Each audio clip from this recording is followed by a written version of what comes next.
All right, so we've been teasing you with, some of the sort of fringe views that are held by Mastriano, the likely Republican gubernatorial nominee, and Kathy Barnett, who is surging in the Senate. Let's start with a little bit of Mastriano just so you get a taste. So, as I said, he has called for a heartbeat bill, a ban of abortion to 3 weeks. He's also, was at the barricades. He promoted QAnon. We've got Barnett here marching with the Proud Boys on January 6th. Let's go ahead and go to the rest of Barnett's stuff here. She said all kinds of things about Obama. By the way, there was some new news this morning about her and being cozier with the Proud Boys than she wanted to admit. She went down the whole, Obama, birtherism, Muslim, all that stuff. Yes. Some real throwback hits here. She also said that it was okay to discriminate against Muslims. She compared Islam to Nazism. She said accepting homosexuality would lead to the accepting of incest and pedophilia. She called a transgender person deformed and demonic. Both of them all in on Stop This Deal. As I said, both of them there at January 6th. Kathy Barnett pictured marching with Proud Boys, who she said I don't know anything about them. Well, audio just came out today, or video of her being like, these are my friends. This dude actually, was not only there, but appears to have breached the barricades. Anyway, they have all the most fringe views that you could possibly have within the Republican Party, and lots of past comments that can be dug out and used to put them out of step with the mainstream of Pennsylvania. And not only that, she doesn't even defend some of the crazy stuff that she said in the past. Look how flustered she gets. Let's take a listen.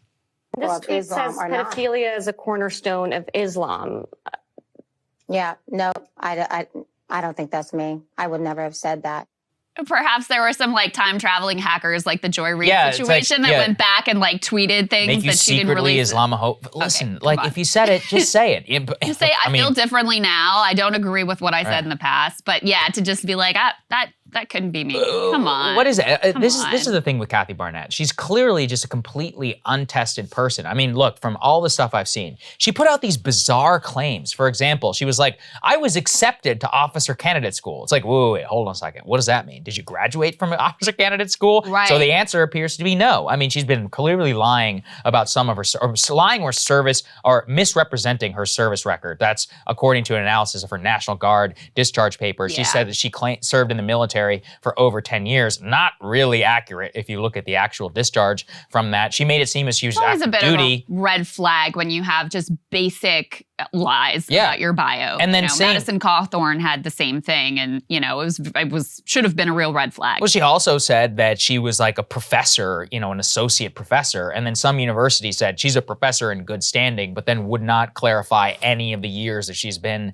teaching there or any of the classes. So what is that supposed to mean? There's so many of these different little inconsistencies. Look, I'm not going to pretend this stuff matters. More what I'm pointing to is that when you are at the highest level of politics, and this is somebody who's going to be running in probably, if she wins, probably the most high profile Senate race in the country, maybe second, one of them, compared to whatever else is going to be going on, then you can't be acting like a fool like Sarah Palin in national television interviews like you just did in MSNBC interview. Same with Doug Mastriano. These guys do these bizarre events where they hire security guards to rough the press or keep the press out. And it's what are you afraid of? Right. The thing about Trump was that he welcomed the press to come as close to him as possible, and he would spar with them. But they're all seemingly terrified of people who are recording their actual events. I just think it demonstrates the lack of candidate quality whenever you get really Trumpy. And look, here's the other thing with Mastriano.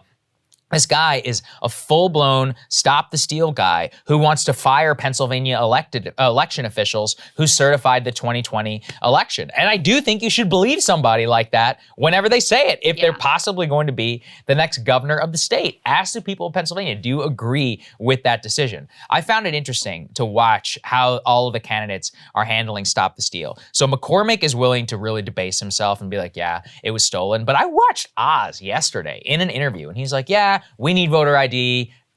We don't accept the results. It's like, I understand why people don't trust the results. But they were like, okay, but do you think the election was stolen? He goes, look, I have to be careful here. We just need voter ID. So he won't even really come out and say it. Honestly, that's probably the best way in order to handle something so patently ludicrous. But what I'm pointing to is that when you have Kathy and Doug willing to just go full bore, that's going to be a political liability in the fall in an actual 50-50 state. Just consider Trump almost won Pennsylvania. I think it really is as close to a down the line. It is. It is the quintessential swing state. So this is not a gimme for Republicans. Yeah. They could very easily screw this up. And you make a great point about Mastriano, which is that, listen, he hasn't just like rhetorically supported Stop the Steal. He was involved in the process of trying to decertify the Pennsylvania election results and has been very adamant that, yeah, he wants to make these changes to basically take the vote out of your hands and put it in the hands of the legislature so that they can just decide which candidate they want to back. That's insane. And when you couple that with, you know, the extreme abortion positions, which are out of step with where the sort of Pennsylvania mainstream is as well.